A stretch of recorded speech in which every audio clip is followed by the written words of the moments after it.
नमस्कार। आज मैं बात करूंगा एक बहुत खतरनाक बयान की पाकिस्तान के लिए जो इंडियन आर्मी चीफ ने दिया है। 3 अक्टूबर को Indian army chief forward area में ट्रुप से बातचीत कर रहे थे। टेलीविजन टीम्स वहां पे थी। तब उन्होंने ये बयान दिया तो जो बोला वो पूरी दुनिया ने सुना। आर्मी चीफ ने ये बोला, अगर पाकिस्तान अपनी स्टेट स्पॉन्सर्ड टेररिज्म या प्रॉक्सी वॉर को बंद नहीं करेगा तो अगली बार हिंदुस्तान की फौज संयम का इस्तेमाल नहीं करेगी जो कि उसने सिंदूर 1.0 में किया, और पाकिस्तान को अपना इतिहास और भूगोल के बारे में सोचना पड़ जाएगा। बहुत बड़ी बात कह दी।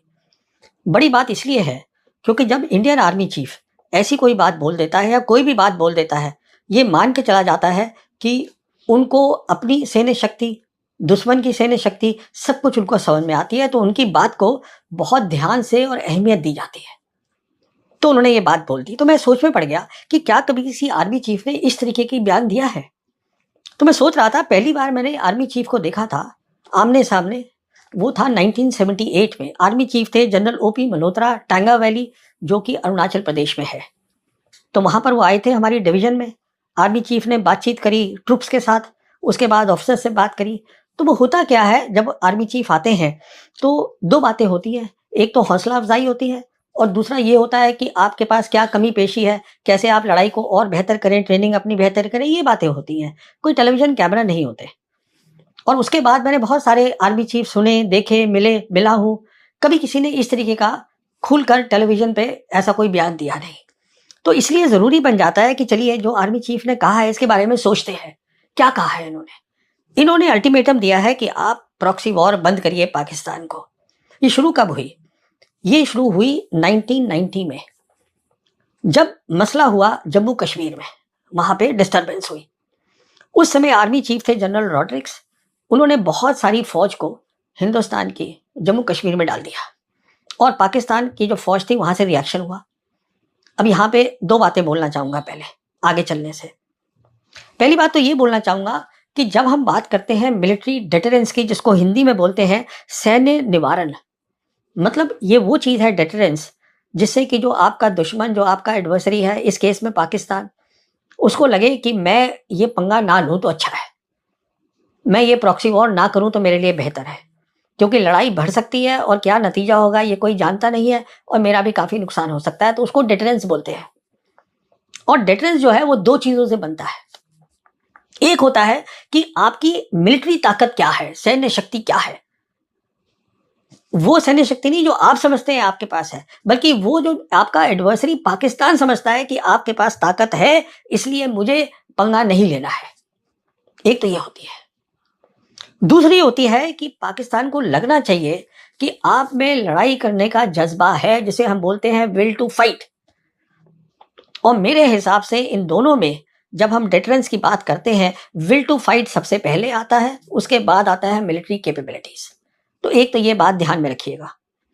दूसरी बात ये रखिएगा कि पाकिस्तान ने जब रिएक्शन किया, रॉड्रिक साहब ने फौज को अंदर भेजा, तो उनको भी मालूम है कि हम दोनों फौजों का एक पुराना रिश्ता है।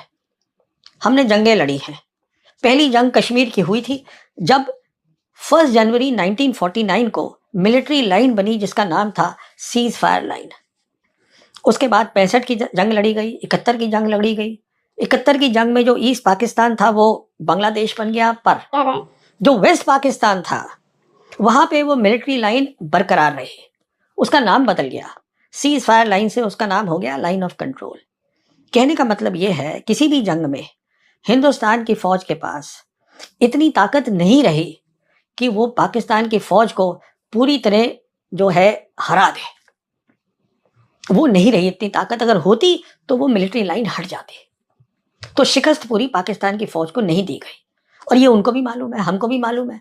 तो दिक्कत क्या हुई, क्या बात हुई 1990 में कि पाकिस्तान की फौज जो है वो अमेरिका गई, उनसे बात करी उनसे, और उनको बोला कि देखिए साहब, इन्होंने फौज अंदर डाल दी है और ये अटैक करेंगे पाकिस्तान को। तो उस समय की सोच ये थी पाकिस्तान की फौज की कि हिंदुस्तान की फौज में लड़ाई करने का जज्बा है, will to fight is there. बहुत बड़ी बात है।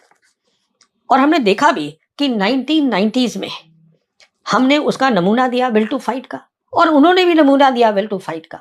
वो ऐसे दिया कि हमारी छोटी छोटी टीम्स जाती थी लाइन ऑफ कंट्रोल क्रॉस करके दूसरी तरफ गए और उनकी जो पोस्ट होती थी आर्मी की, टेररिस्ट इंफ्रास्ट्रक्चर नहीं, आर्मी की पोस्ट पे जाके हमला करते थे और वो भी आके हमारी आर्मी की पोस्ट पे हमला करते थे। तो ये सिलसिला चलता था कि दोनों साइड पे विल टू फाइट है। ये चलता रहा 2004 तक। तब आर्मी चीफ आए निर्मल विज, जनरल निर्मल विज। इन्होंने क्या किया, इन्होंने फेंस लगा दी मिलिट्री लाइन पे और ये कह दिया गया अब हिंदुस्तान की फौज को कि आप सिर्फ अपने एरिया में काउंटर टेरर ऑपरेशन करते रहिए। तो वहां पे ये हो गया। पर किसी भी आर्मी चीफ ने 1990 से लेकर और आज तक ये नहीं सोचा कि मैं अपनी मिलिट्री कैपेबिलिटीज को क्रेडिबल बनाऊं, ऐसी बनाऊं कि जो दुश्मन है पाकिस्तान वो प्रॉक्सी वॉर जो है पंगा लेना बंद कर दे। वो नहीं बनाई और उनसे कभी कोई ये हिसाब मांगा नहीं गया कि साहब आपने क्यों नहीं बनाई। अब इसके बाद जो है मोदी सरकार आई। अब मोदी सरकार हमें मालूम है सबसे पहले वो, मैं सिर्फ पाकिस्तान की बात कर रहा हूं, मैं चीन की बात अभी कर ही नहीं रहा हूं। तो पाकिस्तान के खिलाफ 2016 में हमें बताया गया हिंदुस्तान की आर्मी ने सर्जिकल स्ट्राइक कर दी है लाइन ऑफ कंट्रोल के उधर जाकर। ये हमें बताया जो हमारे उस समय director general military operation lieutenant general Ranbir Singh थे, उन्होंने हिंदुस्तान की प्रेस को बताया। पर उससे पहले पाकिस्तान को यह बता दिया कि अब जो हमने किया है इसके अलावा हम कुछ करने वाले नहीं है। तो हमने पाकिस्तान को पहले यह इतला कर दी कि लड़ाई करने की विल टू फाइट नहीं है 2016 में। ये पहली बार बताया गया पाकिस्तान को। और जहां तक सर्जिकल स्ट्राइक जो कि इंडियन आर्मी ने नाम दिया था, वो बाद में ये पता चला, जो हमारे आज विदेश मंत्री हैं जयशंकर, उस समय विदेश सचिव थे, तो उन्होंने एक पार्लियामेंट्री कमेटी को बताया कि देखिए ये जो सर्जिकल स्ट्राइक है ये काउंटर टेरर ऑपरेशन है। जो पहले हिंदुस्तान की फौज इधर करती थी अपनी तरफ, अब जो है उन्होंने लाइन ऑफ कंट्रोल करके थोड़ा जाके अंदर पाकिस्तान ऑक्यूपाइड कश्मीर वहां कर दिया है और कुछ नहीं है, नाम दे दिया सर्जिकल स्ट्राइक, जो एक बहुत बड़ी बात है।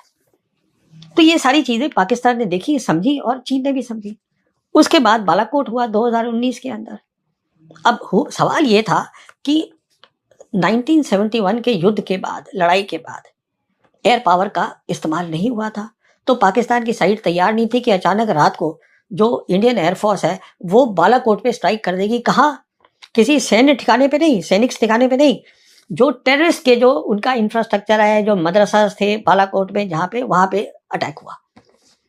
अगले दिन सुबह पाकिस्तान एयरफोर्स ने भी अटैक किया। उन्होंने खुलेआम दिन में किया और सैनिक ठिकानों पे किया हिंदुस्तान में।